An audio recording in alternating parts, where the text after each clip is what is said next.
Can an architect limit their liability to just fees or more? Can we put something in the contract to say that, okay, we just want our limitations of liability to whatever we collect as fees? Yes. Yes, in fact, it's already in the SIA Blue Book. The Conditions of Appointment, 4th edition, already has a limit of liability which you can fill in the appendix. If you don't fill anything in, the default is whatever you've been paid to date. So that's already capped. Then, of course, your scope of service will limit your liability because you're only liable for the scope that you perform, right? So yes, absolutely. So that's why it's very important for you to vet your fee agreement. At the start of the project, don't wait until something's gone wrong, then too late already.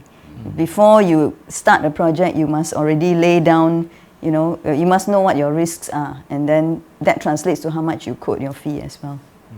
Correct. I think in other public projects like GBs, most of the time government doesn't use back the SIA MOA, which is the... They don't use it at all. They don't use at all, correct. And all the clauses inside doesn't even correspond to our SIA book. So what happened is sometimes they do put in, you have to have a PI, which is a professional indemnity of up to a certain value. So most of the cases, they would just put, say, 1 million. And if the project is bigger, they can actually ask for more.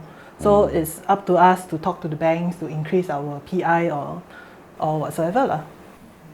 But that's PI limit, right? Correct. But that doesn't mean that there will be a limit on your liability, Correct. right? I think quite often we see unlimited liability, etc. And in fact, just recently on the 17th of October, I think the Straits Times put up an article where I think it's kind of good news. Yeah. Right? They are going to remove that unlimited liability from 1st of December onwards. So what are your thoughts? Maybe Sri, you can... I mean, that was more to do with unlimited design changes, right? Not liability per se.